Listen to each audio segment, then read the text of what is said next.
I got back to lane and managed to surprise her with a combo. And then backed off before she could return too much damage. Now I'm level 5 and I can easily dive her, so she recalls. I push and build some fury, finish a tower play and then proxy the next wave, meaning I farm the next wave before it reaches the tower. The point of this is to stop the Akali from farming any of her minions, and I can do that because she's so far behind, even inside her own wave. This wasn't a great move because I have no vision of the enemy jungler, and if he's on this side of the map, he will always come to gank. Here she fights me too early before her jungler can get there. I flash before Yi can get in range. I recall and get Blade of the Ruined King, which is the biggest early game power spike, I think, of any champion in the game.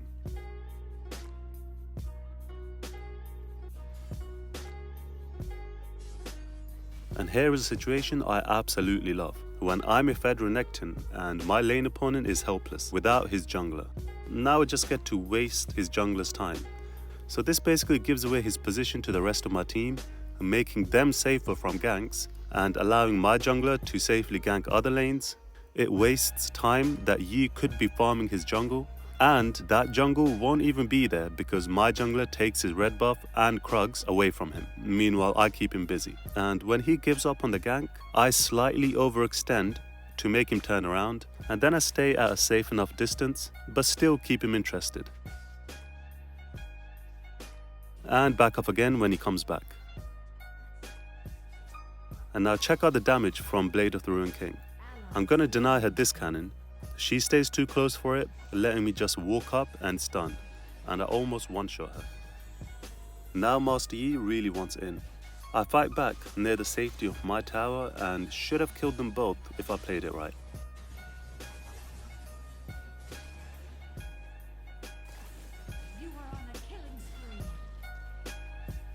Now I should recall for Dragon, but I check if Yi is recalling in the bush. And here I thought he was gonna alpha strike my stuns, so I didn't use it. Now I can still push the next wave because he's still here. Then I recall and ping my team to Baron, get there at the perfect time, flash dash onto Blitz for a dash reset, stun Master Yi, and get us a double kill.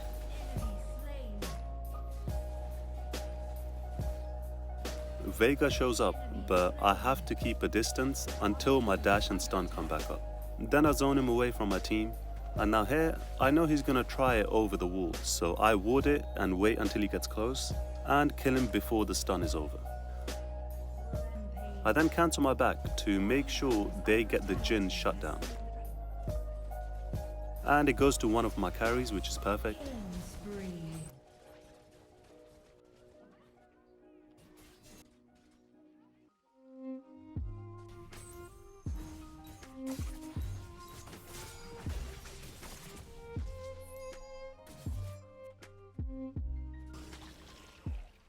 On my way.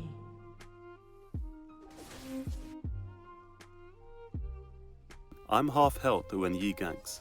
He ults, meaning he's all in, so I head to the wall, dash towards my tower, which he can't dive because of my stun, but he kind of baits Akali who ults in and gets empowered stunned. I push the tower when Yi ganks again. He doesn't have his ultimate, so I know I can fight because I can one-shot the tower with Demolish, which he doesn't expect.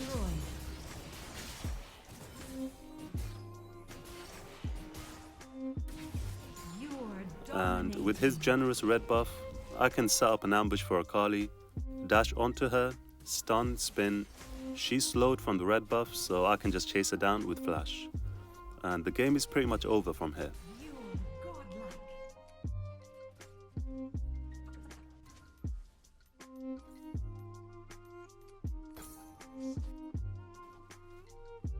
Attack the Rift Herald.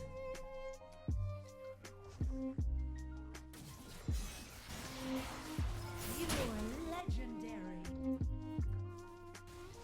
Your team has slain the Rift Herald. Ally slain. Shut down.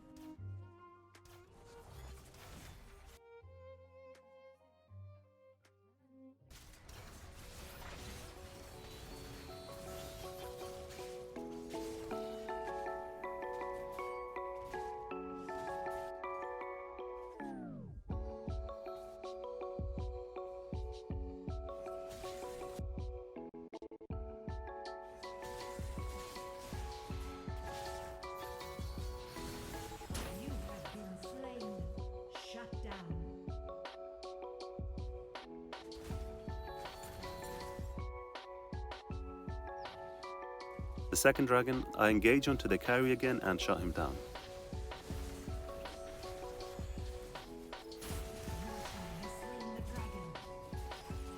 So now my team is more than strong enough to not even need me as I split push with Hullbreaker.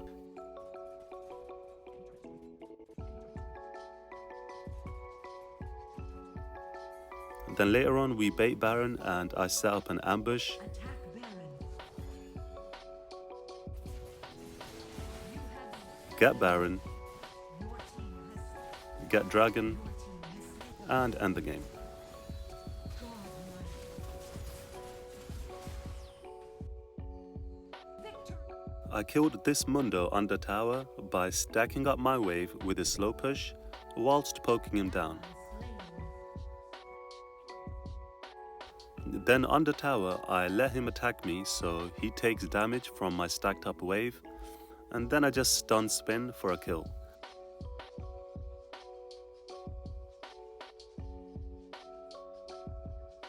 And then I literally do the same thing once more, and what's crazy is that this time I stunned the tower by mistake and needed to ult. But it's early enough that I didn't waste it before the dragon fight because it will be up again. Right now, without me, my team is behind. So once again, I clear the full 30 wave and go dragon. On my way. Ally slain. I just about missed the bot lane fight and my jungler decided to ignore my dragon roam and goes for Herald instead. It's fine, I'll go wherever I'm needed to make sure my team doesn't lose these fights. On my way to the fight, I quickly push mid wave, which denies them all this experience and 300 gold. I ult before I get to the fight to build some fury. Here I go to help Riven rather than chasing Diana. Reset the dash on blue and dash stun Mundo. Now we can take Herald for free.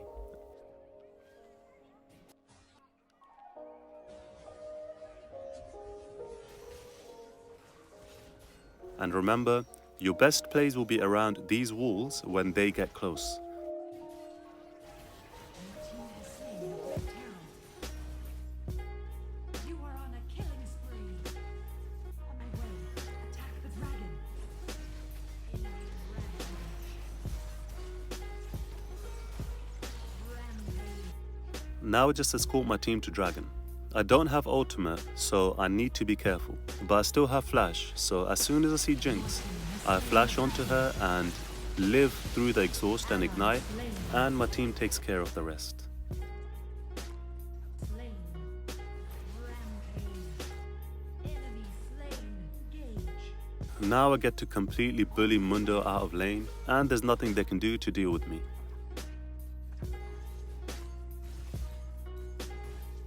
Danger. Danger.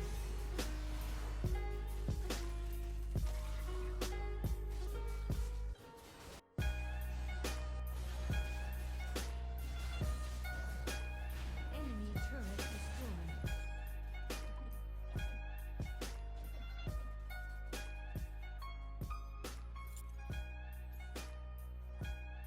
From here, my objective is just to push out the wave and go roam and help my team. I see that they are overextended, so I ult and chase down the Diana.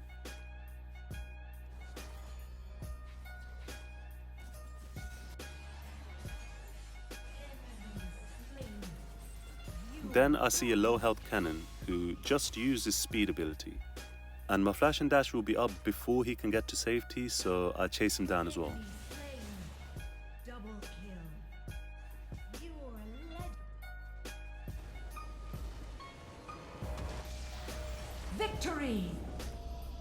I'm 3-0 up against this Darius. Then I get greedy and get ganked by his jungler. Ally slain.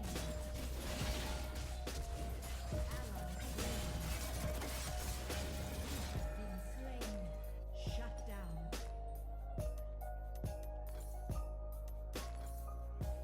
And then, instead of dragon, I get myself solo Herald, Retreat from the go kill Darius, and take first blood tower with it.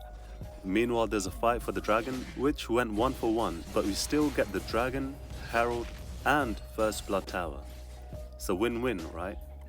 Well, they have a 2-0 Jinx Lulu, the strongest late game combo in the game, and Gwen, who is also one of the strongest late game champions. Meanwhile, we have 3 early game champions. If I was there, we would have killed them all, and then first blood tower for my carries. And then we would have forced another team fight at Herald and would have won that too, and then snowballed from there. But now Jinx, Lulu and Fizz are strong enough to kill my bot lane. Enemy killing spree. Double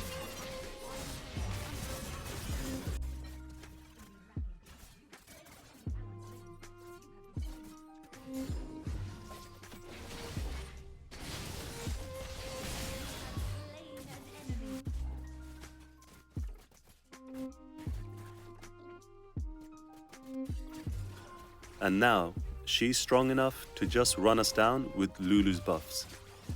To win against them, we would need a perfect engage.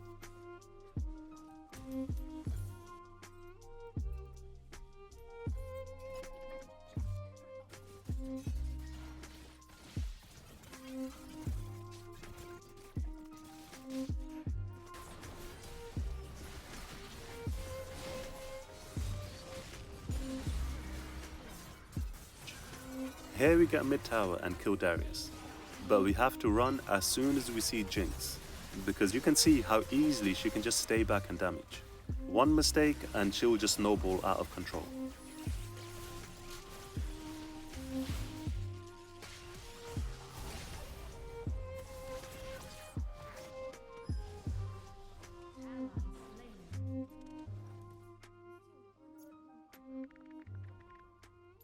The enemy team has slain the danger.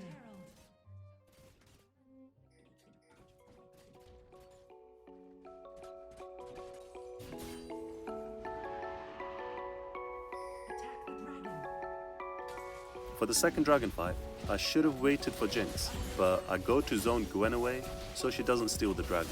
And then because they can't contest dragon, they make the right play to apply pressure to other lanes. This forces my team to make a split pool. Me and Karma go back, Lee engages, and I go back him up, but this much movement speed and protection from Lulu, there's just nothing I can do without my ultimate and flash, and now she's just far too strong.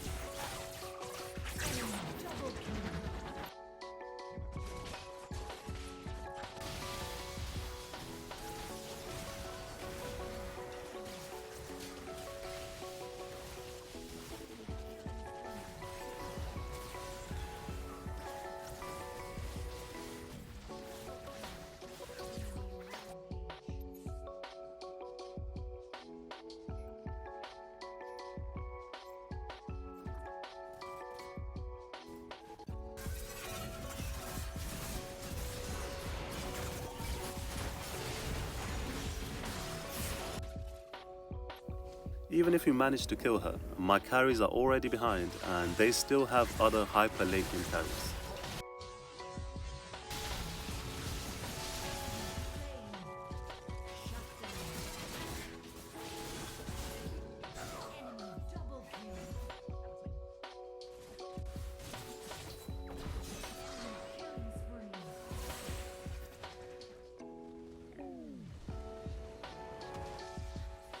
Against the Camille I killed at level 3.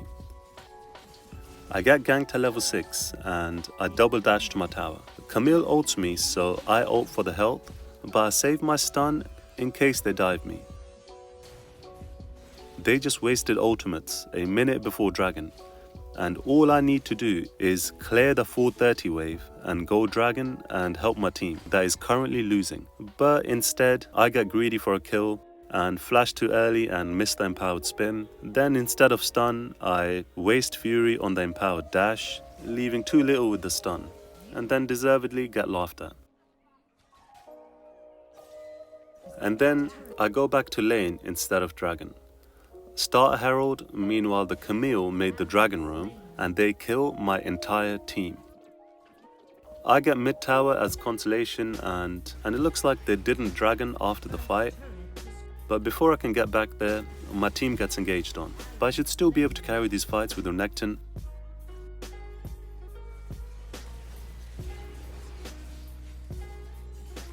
You have slain an enemy. Enemy killing spree. Shut down. My dash is almost up and I can take this plant and dash to Echo for a stun. But for some reason, even though I locked onto the plant, it attacks the champion. And by the time it works, I land right at the worst time. Probably should have used this attack of targeting manually. But anyway, the dragon is still up, and this time around, I do get there on time, which makes all the difference. I clear vision, attack dragon for fury, and wait for Jinx to come close enough to these walls. She uses her chompers, which gives her vision, so now I need to use flash stun so she can't react. And look at the burst. I used up all my cooldowns, so now I should have just backed up, but I stay too close and get engaged on.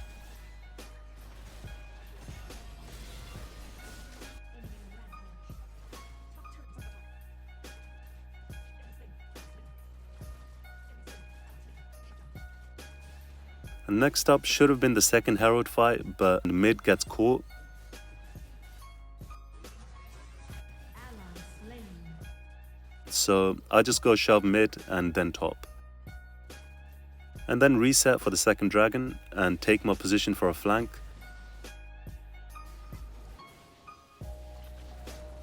Jinx gets too close, so I flash dash stun. And then mistake one, I waste my second dash for no reason, so then I can't follow Jinx. And then I don't realize that this is my Galio's ultimate, so I tried getting out of it. If I played that slightly better, we would have killed them all. But the dragon is still free, and if they come close to the wall, I can just do the standard combo over the wall. Slain an enemy. We then try Baron 4v5.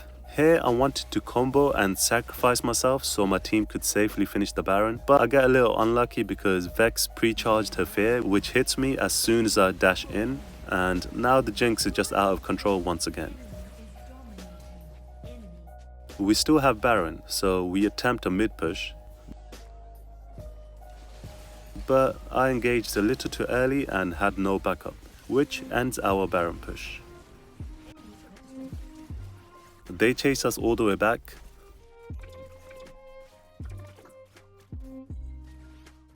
I build Fury on the red buff and try a flank. Flash dash and try to basic attack stun, which is a bad idea because it gives them time to react with CC or escape. I also got no backup, so even if I played this right, we would have lost.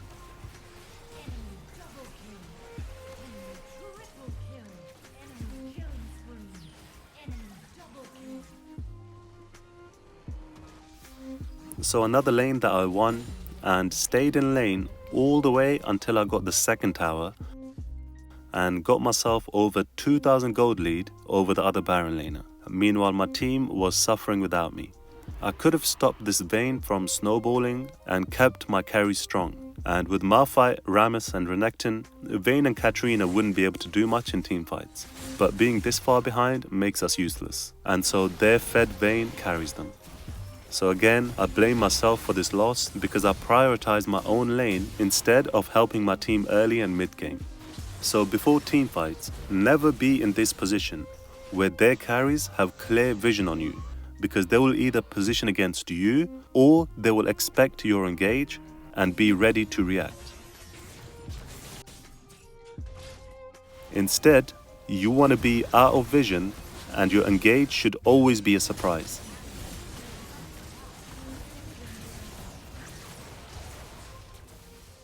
Turret lost.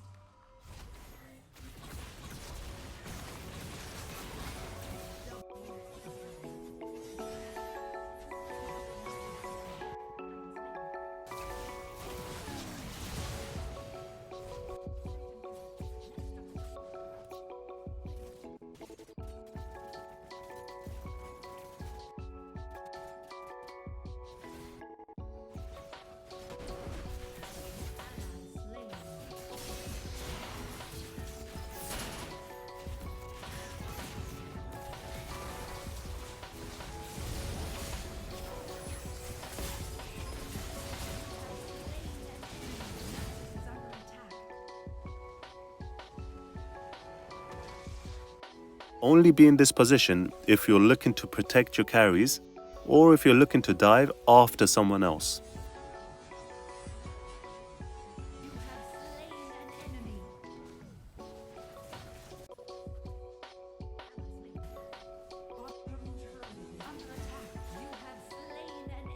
Ideally, you always want to be looking for a flank. Attack this champion.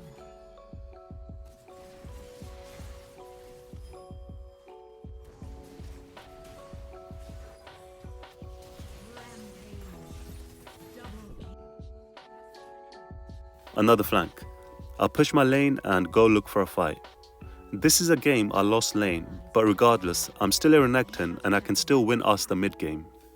I stay back in case they've warded this flank and wait for follow-up to arrive before I flank. I see that Draven has overextended, so I ult early and Protobelt dash stunned the Draven. Unfortunately, I missed my dash and had to flash to finish him off. Here my team is scattered and I use my stun to protect my carry.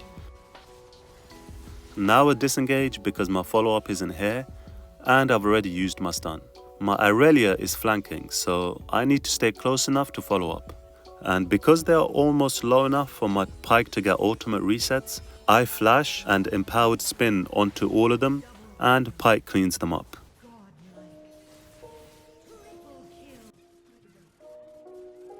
You also don't want to waste your damage and CC on a tank like I do here. Meanwhile, my team loses without me. In this position, I can either save my CC to peel for my carries or just wait for one of their carries to come close enough.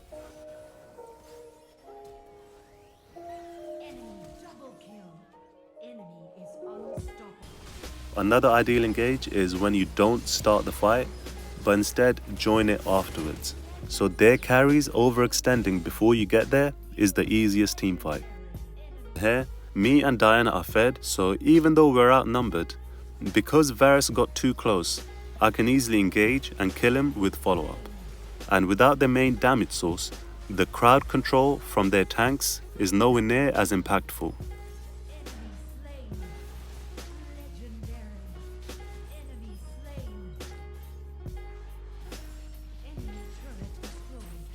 This is not the position you want to be in, middle of the lane. Even if you get your engage, the enemy will be ready to react with damage and CC. But when they get surprised, their entire teamfight plan that they had in their mind is completely thrown off.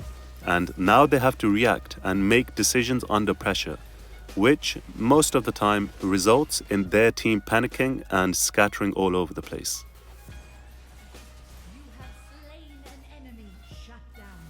Here I'm overextended and I know this is the only lane they can respond to, so I know I'm vulnerable and don't push further.